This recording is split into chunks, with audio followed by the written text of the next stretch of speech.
ओम शांति। ओम शांति बाबा। आज मैं आत्मा अपने परम पिता परमात्मा के चैतन्य उपस्थिति का अनुभव करते हुए इस साकार मुरली को अध्ययन करने का प्रयास करता हूँ। और इसके लिए जो सबसे सरल सहज साधन है वो ये कि लौकिक रीति से किसी एक स्थान पर अब बड़े फुर्सत से अपनी दिनचर्या में बड़ा इत्मीनान का समय निर्धारित करता हूँ और उस स्थान पर उस समय अपने मन बुद्धि को अपने सूक्ष्म शरीर के साथ लेकर चलता हूँ मधुबन की धरा पर, और उसमें भी खास उसी हिस्ट्री हॉल के उसी स्थान पर जहां साकार में बाबा ने ये मुरली चलाई थी। तो उस स्थान का अनुभव फुर्सत में पाते हुए जब हम पहुंचते हैं और जब अपने हाथों में मुरली को लेकर उसका अध्ययन शुरू करते हैं तो ऐसा अनुभव करते हैं कि मेरे बाबा मेरे सम्मुख हैं और वो अपने दिल की बात इसी मुरली में निहित करके मुझसे कह रहे हैं।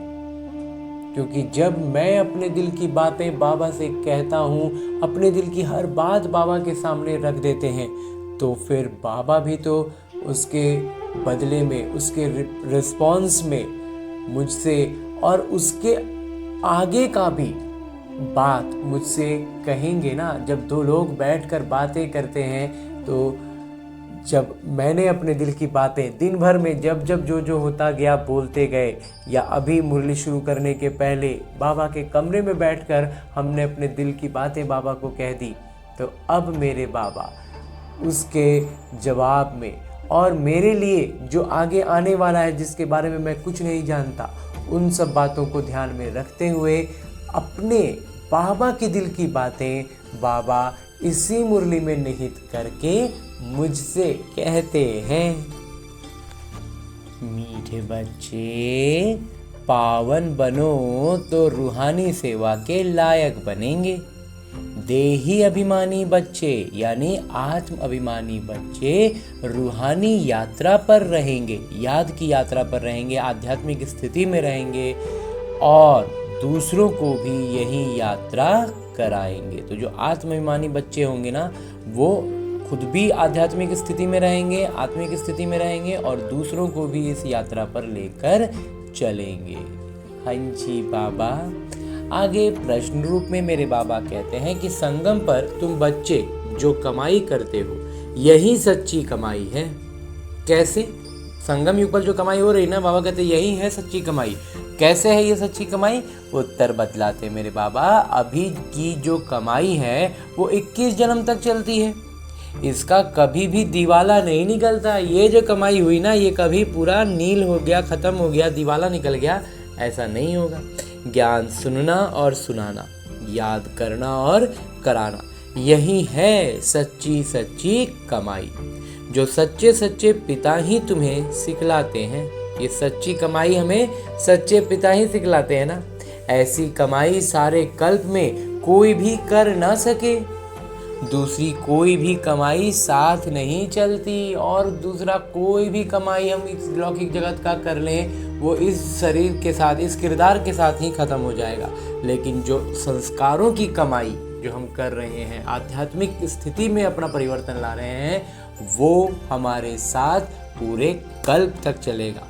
शुरुआत के 21 जन्म में तो दुख का निशान नहीं होगा, उसके बाद भी हमारी स्थिति उतनी दयनीय नहीं हो जाएगी जितनी अभी हमें दूसरों की दिखती है। गीत है, हमें उन राहों पर चलना है। ओम शांति। भक्ति मार्ग में तो बच्चों ने बहुत ठोकरें खाई हुई हैं, बहुत ठोकर खाए बाबा। भक्ति मार्ग में बहुत ही भावना से यात्रा करने जाते हैं, रामायण आदि सुनते हैं, तीर्थ यात्रा पर कितना भावना से जाते थे। ऐसे प्रेम से बैठ कहानियाँ सुनते हैं, जो रोना भी आ जाता है तो रामायण की कहानी सुनते हैं और उसमें बहुत से ऐसे मौके आते हैं जब एकदम रोना आ जाता है। हमारे भगवान की सीता भगवती को रावण डाकू ले गया। तो इस तरह की जो बातें हमें सुनाई जाती थी तो कितना भावनात्मक रूप से हम रोने लग जाते थे, फिर सुनने समय बैठ रोते हैं। ये है सब दंत कथाएं। अब बाबा बतलाए तो समझ में आया कि ये सब क्या था, हमारी बुद्धि में इस तरह की बात एक तरह से मतलब इनपुट की जाती थी ताकि हम ये समझें कि हमारे भगवान के साथ ये सब कुछ हुआ है। तो अगर हमारे साथ कुछ होता है, कुछ ऊपर नीचे होता है, कुछ अच्छा नहीं होता है तो कोई बड़ी बात नहीं है। वो भी रोए थे, भगवान भी रोए थे, भगवान भी गुस्सा में आ गए थे, क्रोध में आ गए थे, तो हम भी क्रोध करते हैं तो क्या गलत करते हैं। इस तरह की भावना हमारे दिमाग में, हमारे सबकॉन्शियस में सेट हो जाती है जब हम इस तरह की कथाएं सुनते थे और बहुत गहराई से सुनते थे। तो ये करने के लिए ही इस तरह की बातें हमारी बुद्धि में डाली जाती थी। जब तक हम इससे पूरी तरह बाहर नहीं आएंगे ना, हम इस बात को समझ नहीं पाएंगे। बाबा कहते हैं ये सब थी दंत कथाएं जिससे फायदा कुछ भी नहीं, नुकसान जबरदस्त हुआ। हमारी स्थिति लगातार नीचे गिरती चली गई, फायदा तो कुछ हुआ नहीं। पुकारते भी हैं कि हे, हम पुकारते थे अपनी भावना से, लेकिन फायदा कुछ होता नहीं था क्योंकि गलत दिशा में बढ़ रहे थे। पुकारते भी हैं, हे पतित पावन आइए, आकर हमें दुखी आत्माओं को सुखी बनाइए। हम दुखी आत्माएं जो हैं उनको सुखी बना दीजिए ना बाबा। ऐसा भगवान को पुकारते हुए कहते थे। और अब भगवान जब आए, उनको हमने फिर पहचाना और उतने में ही तो बाबा हमें भरपूर करने लगते हैं।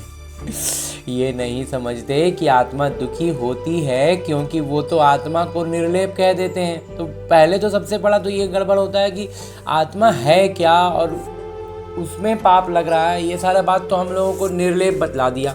मतलब हर जगह गलत संदेश, गलत बात हमारी बुद्धि में डाल दी गई ताकि हम और नीचे गिरते ही चले जाएं। समझते हैं आत्मा सुख दुख से न्यारी है। ये क्यों कहते हैं? क्योंकि समझते हैं परमात्मा सुख दुख से न्यारे हैं। तो बच्चे फिर सुख दुख में कैसे आएंगे? बाबा कहते हैं कि आत्मा से परमात्मा कहते हैं और परमात्मा सुख दुख से न्यारे हैं, इसका मतलब आत्मा भी सुख दुख से न्यारा है। तो इसलिए पाप और ये सब कुछ आत्मा में नहीं लगता, आत्मा निर्लेप है। तो शरीर को जाकर के धो रहे हैं, संगम नदी पर जाकर के शरीर को नहाते हैं, डुबाते हैं, उससे बहुत शुद्ध हो जाएगा। पता नहीं क्या शुद्ध होगा। इतना पाप कर देते हैं, इतना सब कुछ बुरा कर देते हैं और सोचते हैं कि गंगा में शरीर को डुबा देने से सब खत्म हो गया। मतलब कोई तर्क ही नहीं, कोई लॉजिक ही नहीं है समझ में आएगा, लेकिन बस बुद्धि में बैठा हुआ है तो बैठा हुआ है। तो बाबा कहते हैं इन सब बातों को अब बच्चों ने समझा। अब हमें ये सारी बातें एकदम स्पष्ट समझ में आती हैं। इस ज्ञान मार्ग में भी कभी ग्रहचारी बैठती है, कभी कुछ होता है। बाबा कहते हैं कभी कभी ऐसा भी है कि ज्ञान में आने के बाद भी कुछ बात में हम संदेह में आ जाते हैं, फंस जाती है बुद्धि, अटक जाते हैं, नहीं समझ पाते हैं। तो बाबा कहते हैं ग्रहचारी बैठ जाती है। कभी प्रफुल्लित रहते, कभी मुरझाया हुआ चेहरा रहता है। ये होता ही माया से लड़ाई। बाबा कहते हैं जहाँ चेहरा मुरझाया, प्रफुल्लित नहीं है, मतलब माया से लड़ाई चल रही है। माया पर ही जीत पानी है। जब बेहोश होते हैं तब संजीवनी बूटी दी जाती है, मन मना भव।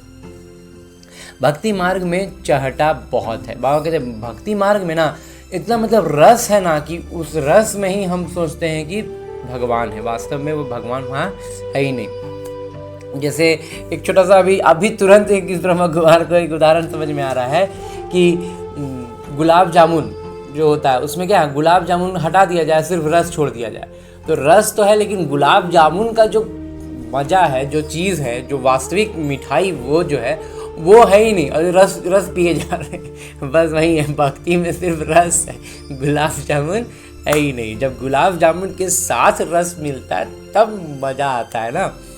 तो बस भक्ति में सिर्फ रस रह गया है, बाबा का साथ रहता ही नहीं है, गुलाब जामुन है ही नहीं।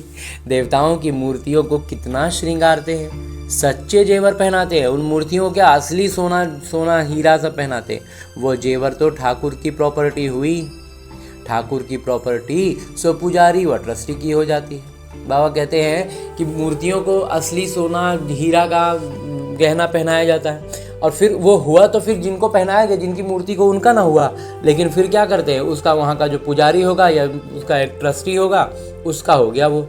तुम बच्चे जानते हो कि हम चैतन्य में बहुत हीरे जवाहरों से सजे हुए थे। हमें बाबा ने बतला दिया ना कि हम वास्तविक अर्थों में चैतन्य स्थिति में हीरे जवाहरातों से सजे हुए रहेंगे। फिर जब पुजारी बनते हैं तो बहुत जेवर पहनते हैं। अब कुछ भी नहीं है, बाबा कहते जब पुजारी बने तो भी बहुत जेवर पहने, अब तो पूरा खत्म हो गया ना, है ही नहीं, कहाँ से पहने, कहाँ से। चैतन्य रूप में भी पहने, फिर जड़ रूप में भी पहने। जब तक चैतन्य में स्वर्ग में थे तब तक तो चैतन्य स्थिति में शरीर में पहने, और फिर जब पुजारी बने तो मूर्तियों ने पहने। हमारी ही मूर्तियाँ बाबा कहते हैं होते हैं। तो अब नो जेवर, और अब तो कोई जेवर पहनना ही नहीं है, बिल्कुल साधारण है।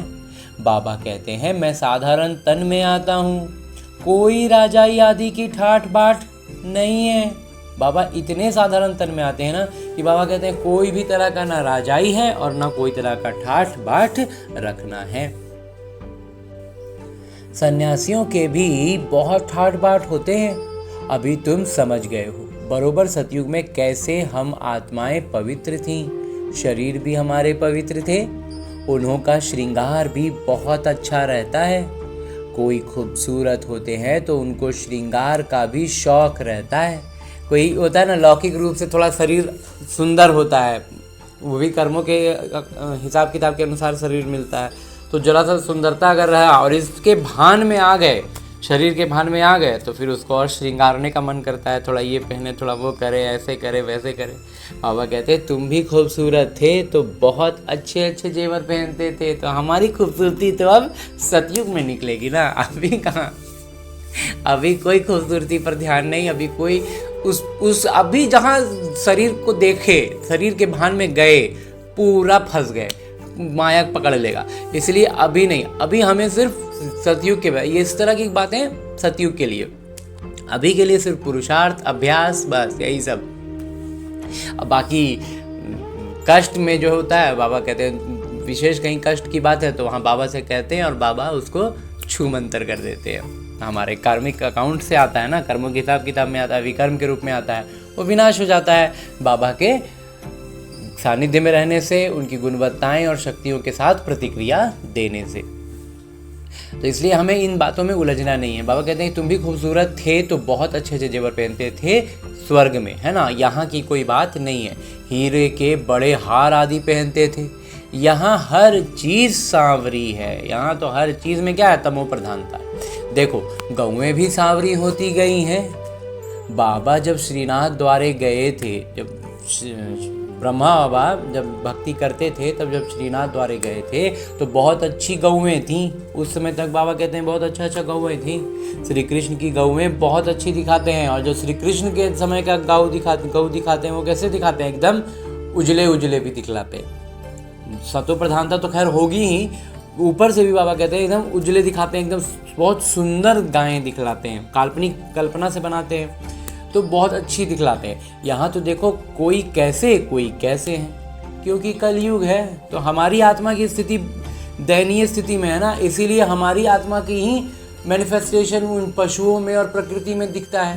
तो अभी हमारी स्थिति अच्छी नहीं है, इसलिए गौओं की, जानवरों की स्थिति वैसी है। जानवर भी ऐसे दिखते हैं जो सतयुग में होंगे ही नहीं।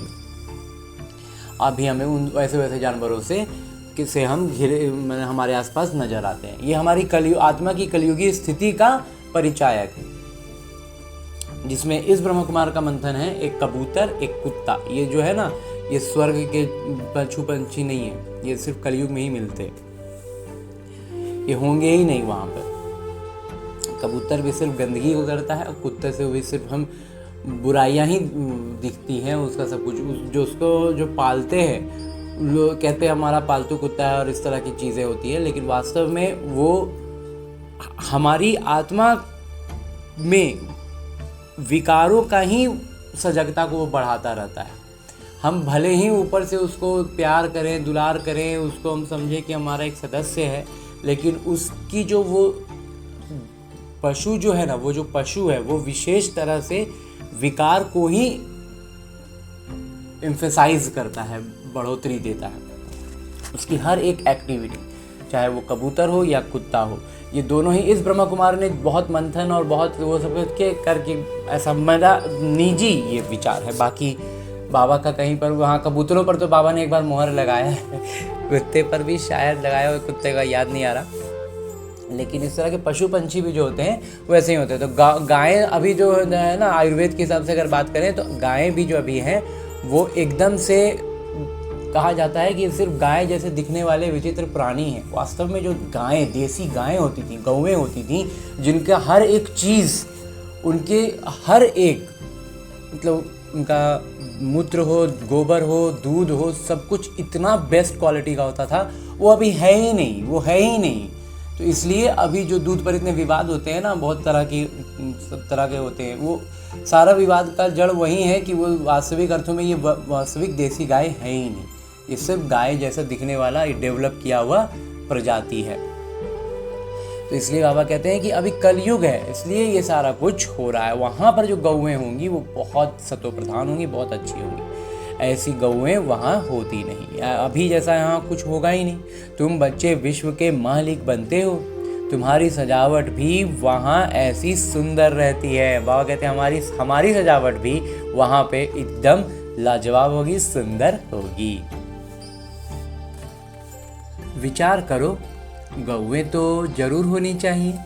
वहाँ की गौओं का गोबर भी कैसा होता होगा, कितनी ताकत होगी। बाबा भी इस ब्रह्मा कुमार का जब मंथन चला ना, उस पर बाबा एकदम तुरंत बोल रही गोबर भी, मतलब हर चीज़। वहाँ की जो गायें होंगी ना, अभी कुछ समय पहले तक के आयुर्वेद में जो वर्णन मिलता है वो सब देसी गायों का मिलता है।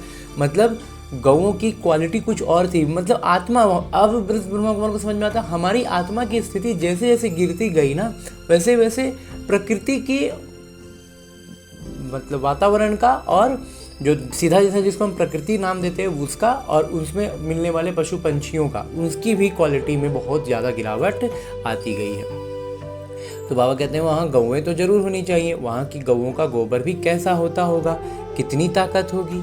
जमीन को खाद चाहिए ना, खाद डाली जाती है तो अच्छा अनाज पैदा होता है। वहाँ सब चीज़ें अच्छी ताकत वाली होती हैं। यहाँ तो कोई चीज़ में ताकत नहीं है, हर एक चीज़ बिल्कुल ही पावरलेस हो गई है, हर चीज़ एकदम शक्तिहीन है।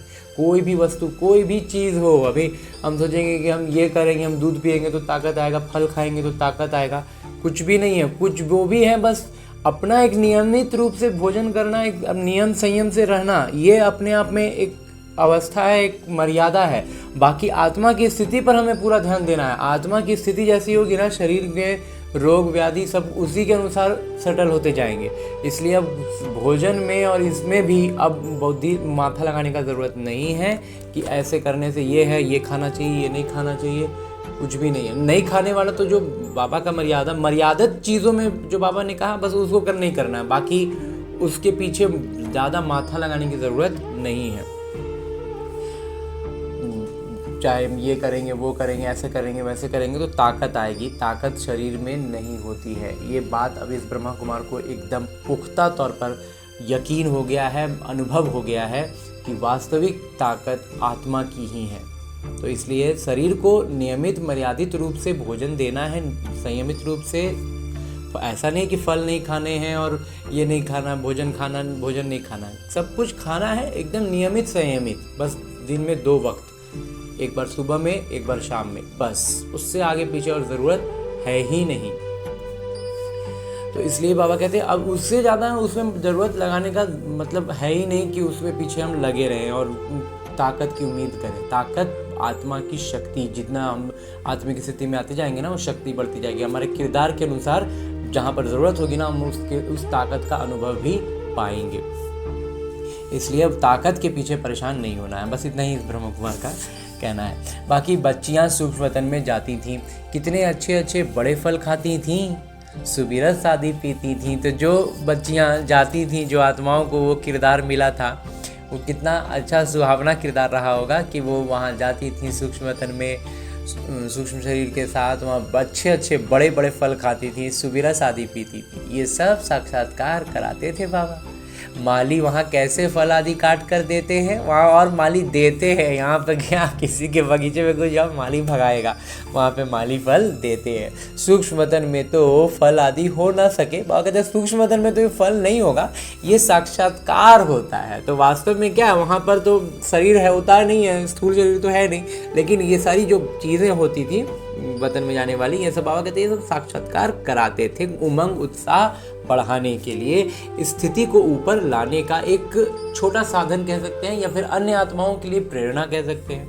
वैकुंठ तो फिर भी यहाँ होगा ना, बाबा कहते हैं, लेकिन वैकुंठ तो इसी धरती पर ना आएगा।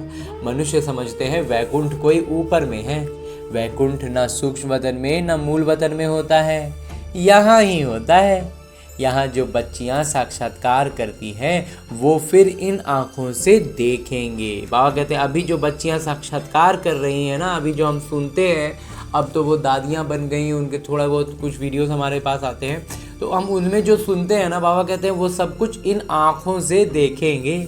जैसी पोजीशन ऐसी सामग्री भी रहती है। राजाओं के महल देखो कैसे अच्छे अच्छे होते हैं। जयपुर में बहुत अच्छे अच्छे महल बने हुए हैं, सिर्फ महल देखने के लिए मनुष्य जाते हैं तो भी टिकट रहती है। बाबा कहते हैं अभी महल जो होते हैं सब जगह पर हैं, जयपुर वगैरह में बहुत हैं, तो कहते हैं अब सिर्फ उस महल को देखने भी जाओ तो उसका भी टिकट लगता है। खास वो महल देखने के लिए रखते हैं, अब वो सिर्फ टूरिस्ट प्लेस बन के रह गया, वहाँ सिर्फ देखने के लिए लोग आएंगे, खुद फिर वो और महलों में रहते हैं। तो जो भी वहाँ के अब अंतिम पीढ़ी वगैरह कुछ बचा होगा तो वो अब कहीं और रहने लगे, लेकिन उन महलों को टूरिस्ट प्लेस बना दिया गया है, घूमने का स्थान बना दिया गया है। तो सो भी अभी कलयुग में, बाबा कहते वो भी कब हुआ, ये कलयुग में। तो ये है ही पतित दुनिया, कोई अपने को पतित समझते थोड़े ही हैं। तुम अभी समझते हो कि हम तो पतित थे, अभी सिर्फ हम समझते हैं कि हम तो पतित थे, कोई काम के ही नहीं थे। फिर हम गोरा बनेंगे, वो दुनिया ही फर्स्ट क्लास होगी।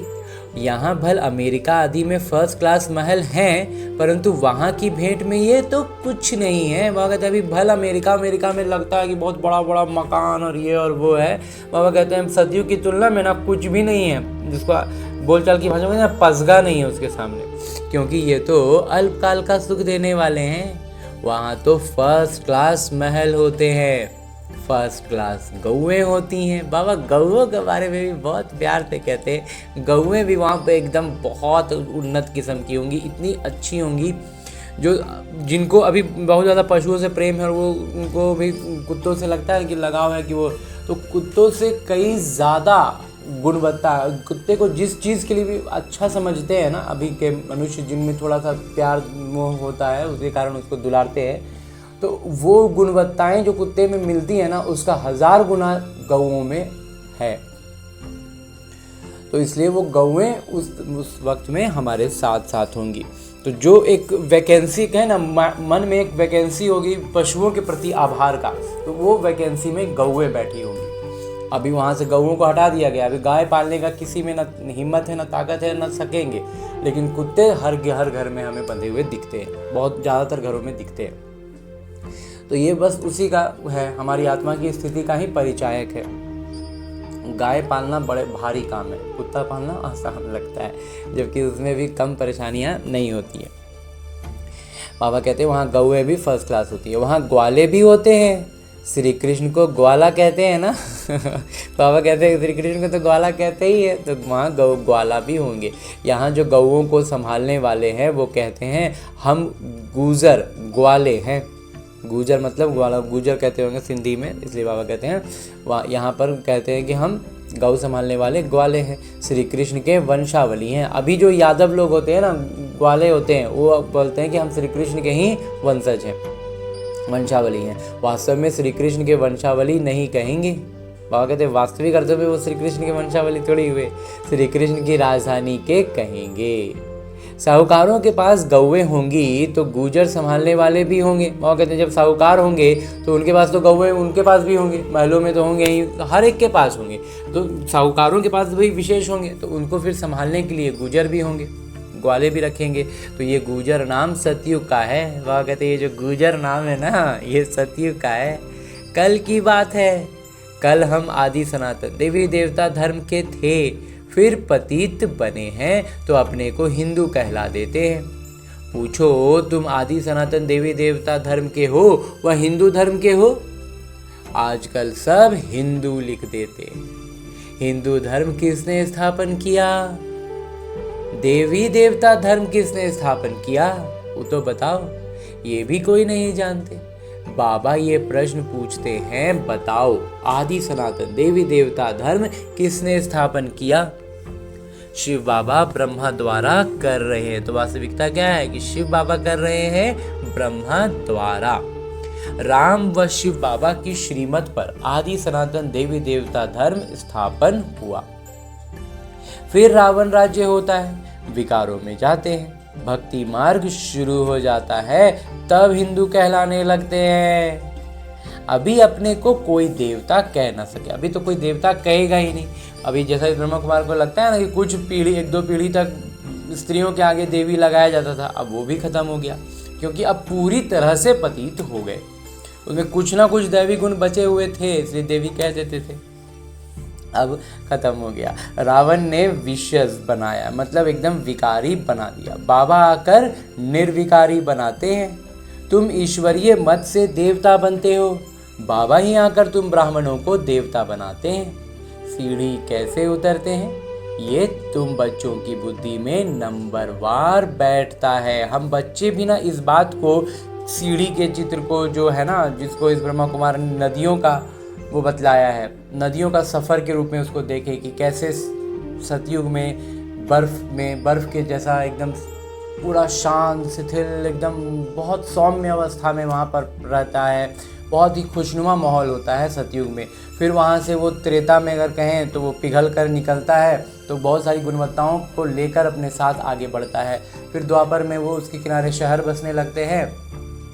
थोड़ी थोड़ी गंदगी मिलती है, लेकिन इतनी गंदगी होती है कि उसमें कहीं वो विलीन हो जाता है, पता भी नहीं चलता। और फिर धीरे धीरे वो गंदगी बढ़ती जाती है और कलयुग आते आते वो काला हो जाता है, नाला हो जाता है, बदबू आने लगती है। आज वास्तविकता यही है कि हम कोई भी नदी देख लें, उसकी स्थिति नाले से बदतर हो गई है। मतलब नाला ही हो गया, पास जाओ तो पानी काला नजर आएगा, बदबू आती है।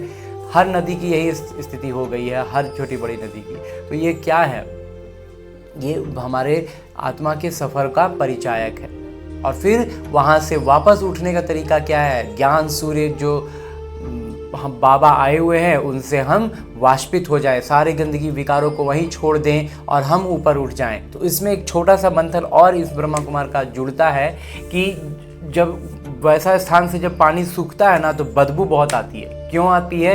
क्योंकि मोटे मोटे विकारों को तो हम छोड़ देते हैं और ऊपर उठ जाते हैं, लेकिन सूक्ष्म विकार बहुत होते हैं हमारे आत्मा में। वो सूक्ष्म स्तर के होते हैं, तो उन विकारों के कारण जो है ना बदबू होती है। मतलब वो वाष्पित होकर के वहाँ उस स्थान को तो छोड़ दिया, लेकिन अभी उसमें विकार बचे हैं, इसलिए बदबू आती है। फिर जब वो उन विकारों से भी, सूक्ष्म स्तर के उन विकारों से भी जब मुक्त हो जाता है, तो बदबू उसी आसपास थोड़ी ही दूर तक रहती है। और लेकिन अगर उसे और ऊपर उठ जाए, तो बादलों में चले जाएं, तो वहाँ बदबू नहीं बचती। विकार किसी भी स्तर का नहीं होता, तो वो पहुँच जाते हैं। अगर उदाहरण से जोड़े तो वो परम धाम हो गया बादलों में। तो बादलों में परम धाम में चले गए, फिर वापस वो बादल से वर्षा के रूप में हिमालय की गोद में आएंगे और वहाँ बर्फ के रूप में सतयुग में कर्म अकर्म होंगे। बड़ा ही सुहाना सफ़र है, और कैसे पूरा चक्र कंप्लीट होता हुआ हम देख पाते हैं इस उदाहरण में। लेकिन इस बात को हर बच्चा इतना स्पष्ट रूप से समझ नहीं पाता है। बाबा कहते हैं नंबरवार समझते हैं, बुद्धि में नंबरवार बैठता है। तुम जानते हो और सभी मनुष्य आसुरी मत पर चल रहे हैं और तुम ईश्वरीय मत पर चल रहे हो। हम ईश्वर की मत पर अब चल रहे हैं, बाकी क्या है? रावण की मत पर। हम भी रावण के ही मत पर थे, बाबा को पहचान लिया, बाबा को जान गए, तो बाबा की मत पर चल रहे हैं, तो ऊपर उठने लग गए। रावण की मत से सीढ़ी उतरते आए हो, जब तक रावण की मत पर रहेंगे सीढ़ी उतरते ही रहेंगे। 84 जन्मों के बाद फिर पहला नंबर जन्मों का। जब 84 जन्म पूरा कंप्लीट हो गया, तो पहला नंबर का जन्म होगा ना। ईश्वरीय बुद्धि से तुम सारे सृष्टि के आदि मध्य अंत को जान पाते हो। ये तुम्हारा जीवन बहुत अमूल्य है, इनकी बहादुरी है। बाबा कहते हैं ये जीवन बहुत अमूल्य है, क्योंकि ये हमारे किरदार में तो हम अभ्यास करने के लिए हैं, और इसमें परमात्मा का परिचय मिल गया, ज्ञान मिल गया, और उस ज्ञान को वास्तविक अर्थों में अभ्यास करके अपनी आत्मा को शुद्ध बना पाना, ये इसी जीवन में हो पाएगा ना। इसीलिए बाबा कहते हैं ये जीवन अमूल्य है, क्योंकि ये शरीर अगर छूट गया तो फिर नया शरीर में जाएंगे, मतलब जन्म होगा, होश संभालेंगे, तब तो ज्ञान समझेंगे ना, तब तक तो समय खत्म हो जाने वाली बात आ गई, अब इतना निकट समय आ गया है। तो इसलिए अभी का हमारा ये जो जीवन है ये बहुत अमूल्य है। ये अब बाबा का ज्ञान, बाबा का परिचय हमने पा लिया, बाबा से हम रूबरू होते हैं, बाबा से बात करते हैं, तो सब कुछ इस किरदार में रहते ही हो पा रहा है ना। तो ये शरीर छूट गया तो ये किरदार खत्म, तो फिर बाबा का ये सानिध्य पा पाना मुश्किल हो जाएगा। इसलिए बाबा कहते हैं कि ये जीवन बहुत अमूल्य है, इनकी बहादुरी है जब बाबा आकर हमको इतना पावन बनाते हैं। तो ये ब्रह्मा बाबा के बारे में बाबा कह रहे हैं कि इनकी बहादुरी है कि उनके तन में बाबा आए और उन्होंने भी इस जीवन में इतना लंबा समय रहे, ताकि बाबा ब्रह्म शिव पिता हम बच्चों का कल्याण कर सकें, हमको इतना पावन बनाते हैं बाबा। तो उस तन का आधार ब्रह्मा बाबा कर लेते हैं ना, तो हम रूहानी सेवा के लायक बनते हैं। तो इसलिए बाबा फिर हमें उस लायक बनाते हैं कि हम ही वो सेवा कर सकें, अन्य आत्माओं को जगा सकें। वो है जिस्मानी सोशल वर्कर, वो जो समाज सेवा करते हैं वो क्या है, लौकिक स्तर पर करते हैं, जो आंखों से दिखता है उसके स्तर पर करते हैं, और हम करते हैं जो आंखों से दिखाई न दे, आध्यात्मिक स्तर पर करते हैं। और कहते हैं वो जिस्मानी सोशल वर्कर हैं, लौकिक तौर पर करते हैं, जो देह अभिमान में, तो शरीर के हिसाब से करते हैं। तुम देही अभिमानी हो, हम क्या है, आत्मिक दृष्टि से आत्मिक अवस्था को देखते हैं, आत्माओं को रूहानी यात्रा पर ले जाते हो। तो हम क्या करते हैं, किस तरह की सेवा करते हैं, उस आत्मा को जागृति दिलाते हैं, उसको उसके आत्मिक सफर की याद दिलाते हैं। बाबा समझाते हैं तुम सतो प्रधान थे, अभी तमो प्रधान बने हो। सतो प्रधान को पावन, तमो प्रधान को पतित कहा जाता है। आत्मा में ही खाद पड़ी है, आत्मा को ही सतो प्रधान बनना है। जितना याद में रहेंगे उतना पवित्र बनेंगे, नहीं तो कम पवित्र बनेंगे। बाबा कहते हैं जितना याद में रहेंगे ना उतना अच्छा पवित्र होंगे, और याद में कमी होगी तो पवित्र भी कम होंगे। पापों का बोझा सिर पर रह जाएगा। आत्माएं तो सभी पवित्र होती हैं, फिर हर एक का किरदार अलग है। तो किरदार के अनुसार जो है ना हमारा अभ्यास चलता है। जिसका किरदार बहुत कठिन महसूस करते हैं उनका हिसाब किताब ऐसा है, तो उनको अभ्यास ज़्यादा करना पड़ता है। जैसे होता है ना, जो कोई भी परीक्षा में कोई बच्चा, जितने बच्चे निकलते हैं, तो कोई है कि बहुत सरलता से अब मैंने पढ़ाई किया, ये किया और परीक्षा पास कर लिया, और कोई बहुत ज़्यादा मेहनत करता है। तो उसको ज़्यादा मेहनत क्यों लगता है, क्योंकि उसको बाकी सब चीज़ों रिसोर्सेज उसके कम होते हैं, उसको पढ़ाई का समय, माहौल, वो सब चीज़ें का भी वो होता है। हालांकि हम ज़्यादातर ये देखते हैं कि माहौल से नहीं होता है, लेकिन फिर भी कुछ ना कुछ उनको ज़्यादा प्रिपरेशन करने पड़ते हैं, उसकी खुद की तैयारी, खुद का ज्ञान का स्तर भी नीचा हो, कंसेप्ट क्लियर नहीं हो तो उसको मेहनत ज़्यादा करना पड़ेगा, और जिसका कंसेप्ट क्लियर है तो उसको मेहनत उतना थोड़ा कम लगेगा। तो वो किरदार के अनुसार निर्भर करता है कि अभ्यास कितना गाढ़ा है, कितना हेवी है। बाकी तो बाबा का ज्ञान तो बाबा एक समान देते हैं। बाकी बाबा कहते हैं सबका किरदार एक जैसा हो ना सके, और किरदार एक जैसा होगा भी नहीं ना। सबसे ऊंच बाबा का किरदार, फिर ब्रह्मा सरस्वती का कितना किरदार है। बाबा कहते हैं सबसे ऊंचा तो शिव बाबा का किरदार है, फिर ब्रह्मा सरस्वती का किरदार है ना।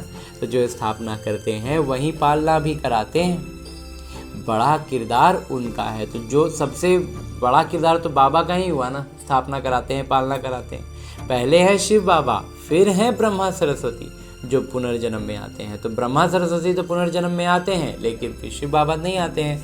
तो शंकर तो सिर्फ सूक्ष्म रूप धारण करते हैं। तो शंकर जी का वास्तव में अभी तक तो इस ब्रह्मा कुमार को जितने बार मैं मुरलियों में देखे हैं, कोई विशेष उनका इस दुनिया में कोई किरदार नहीं है। बाबा कहते हैं वो सूक्ष्म रूप में ही धारण करते हैं। ऐसे नहीं कि शंकर कोई शरीर को लोन लेते हैं, बिल्कुल नहीं। श्री कृष्ण को अपना शरीर है, श्री कृष्ण का अपना शरीर है, ब्रह्मा तो उनका ही अंतिम शरीर हुआ।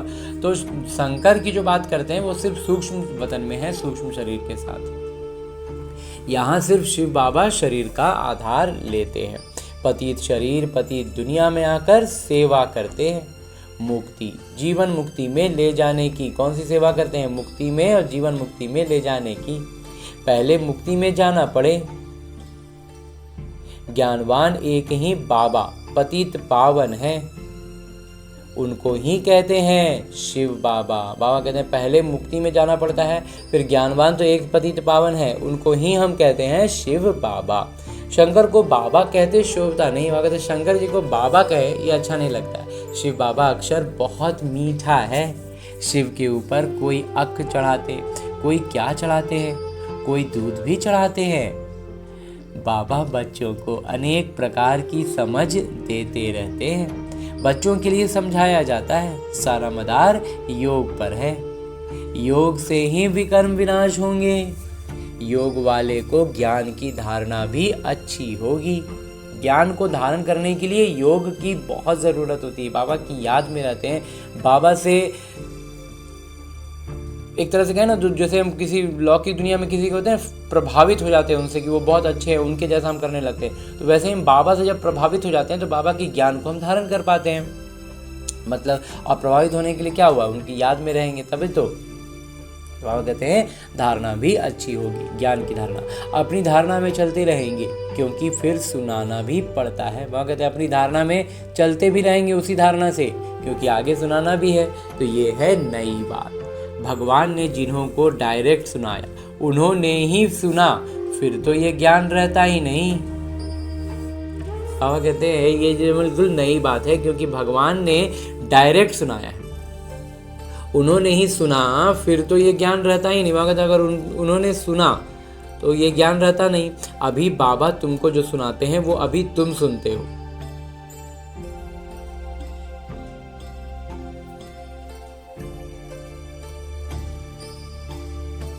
हम बच्चों को ही बाबा सुनाते हैं ना, और ये हम बच्चे जब वहाँ पहुँचते हैं तो ये ज्ञान भूल जाते हैं। इसलिए बाबा कहते हैं कि उन्होंने ही सुना तो फिर ये ज्ञान रहता ही नहीं। तो अभी बाबा तुमको जो सुनाते हैं वो अभी तुम सुनते हो। अभी हमको बाबा जो सुना रहे हैं सीधा सीधा डायरेक्ट भगवान से सुन रहे हैं ना। धारणा होती है फिर तो प्रारब्ध का किरदार निभाना होता है। ज्ञान सुनना सुनाना अभी होता है। अभी ज्ञान सुनने सुनाने का काम अभी होता है। सतयुग में ये किरदार नहीं होगा, वहाँ तो है ही प्रारब्ध का किरदार। वहाँ पर तो सिर्फ प्रारब्ध भोगना है। वहाँ पर कोई भी तरह का पुरुषार्थ छोड़िए। मनुष्य बैरिस्टरी पढ़ते हैं, फिर बैरिस्टर बन कमाते हैं। ये कितनी बड़ी कमाई है, इनको दुनिया वाले नहीं जानते, तुम जानते हो। सच्चे बाबा हमको सच्ची कमाई करा रहे हैं। इनका कभी दिवाला निकल ना सके। अभी तुम सच की कमाई करते हो, वो फिर 21 जन्म साथ रहती है। अभी जो हम कमाई करते हैं ना, बाबा कहते हैं वो 21 जन्म साथ रहती है।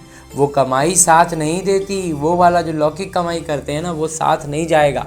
ये साथ देने वाली है, तो ऐसी कमाई को साथ देना चाहिए। बाबा कहते हैं ये कमाई हमारा साथ देगी तो हमें इस कमाई का साथ देना चाहिए ना।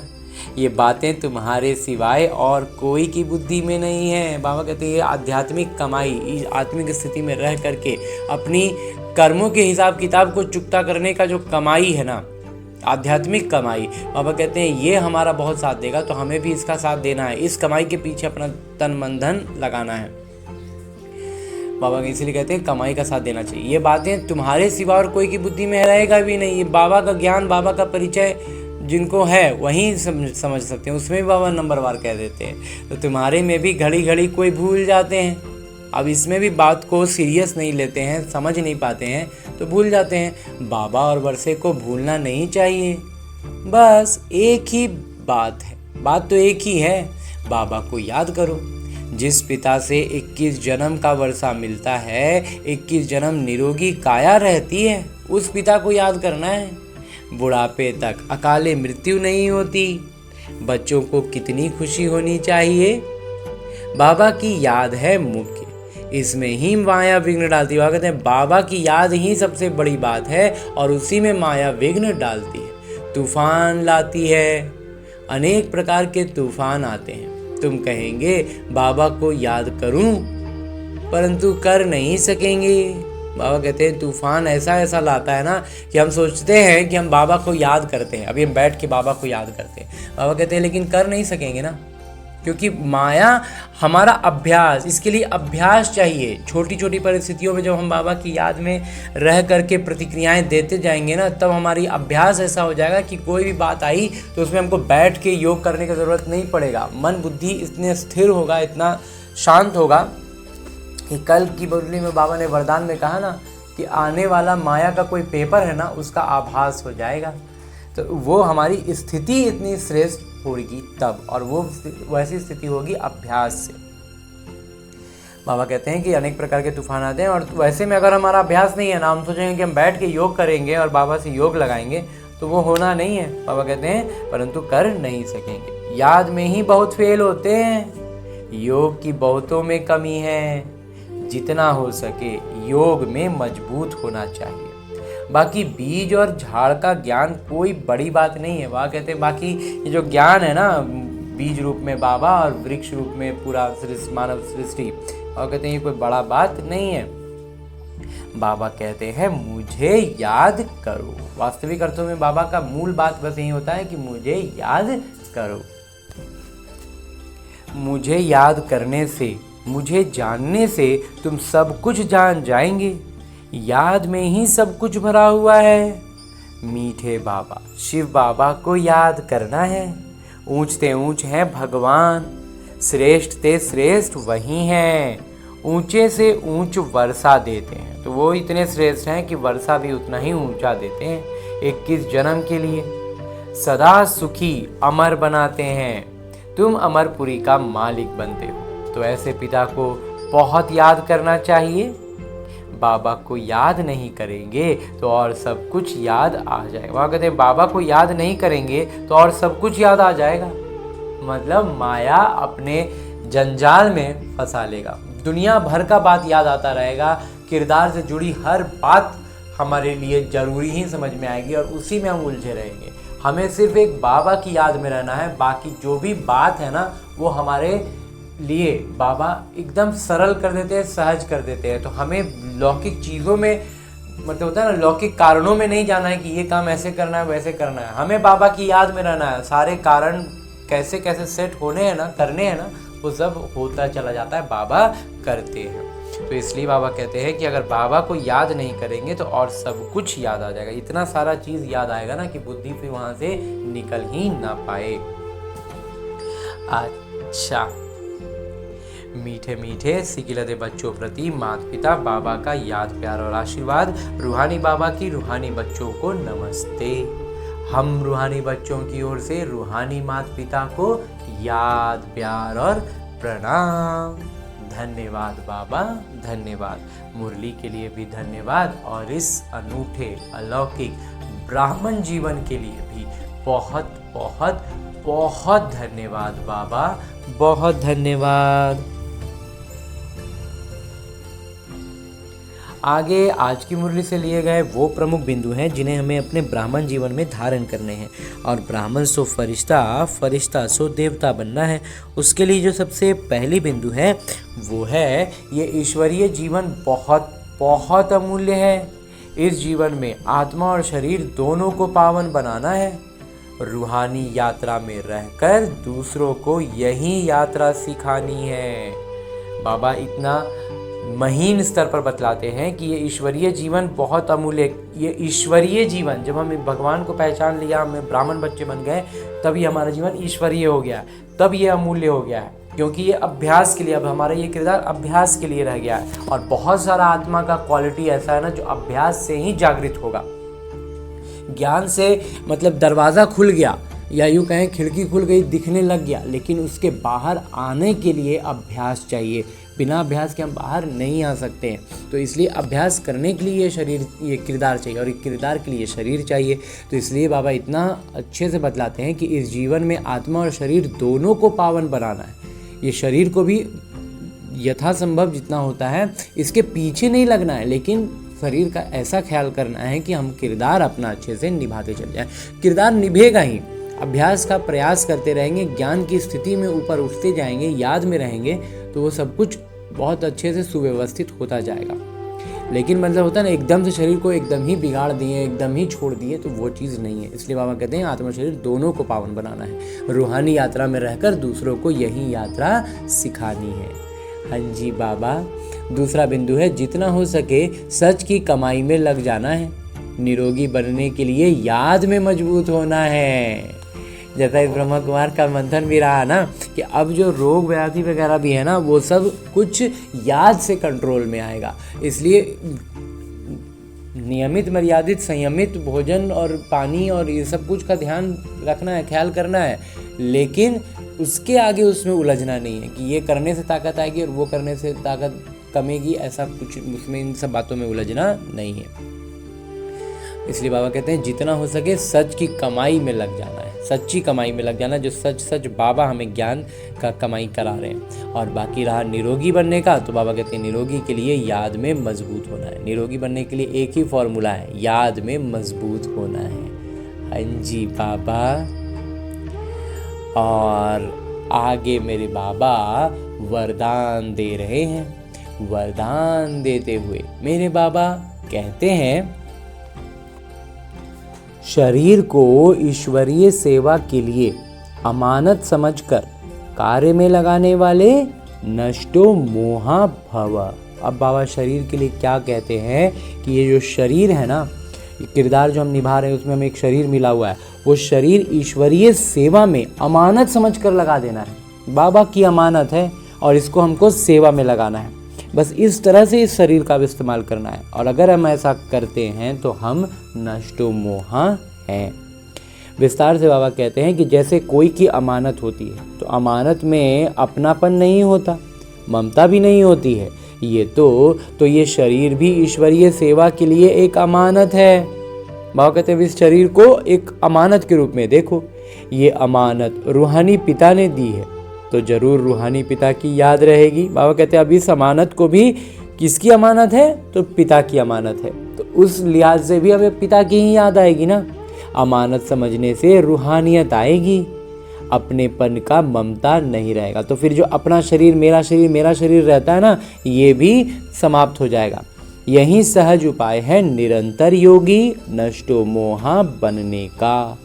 बाबा कहते हैं शरीर से जो हमारा एक बहुत ही सूक्ष्म लगाव होता है, महीन होता है। इस ब्रह्म कुमार को भी अभी तक यही रहता था कि जो भी किरदार हमें मिला है उस किरदार में रहते हुए, अभ्यास करते हुए अंतिम क्षण तक, चाहे ये जब भी अंतिम क्षण आए, विनाश के पहले आए या विनाश का पूरा मंजर जो भी जैसा भी रहे, क्या रहेगा पूरा स्पष्ट तो हम नहीं जान सकते हैं, लेकिन विनाश के समय तक में भी हम जब भी जो भी होगा तो अंतिम क्षण जो होगा उस समय तक ही तो ये शरीर में ही इस आत्मा को सारा कुछ जो हम समझ रहे हैं, जान रहे हैं, बाबा को पहचान रहे हैं, सब कुछ इस शरीर के साथ ही होगा। तो शरीर का थोड़ा विशेष ख्याल करना ही पड़ेगा, ऐसा इस भावना रहती थी।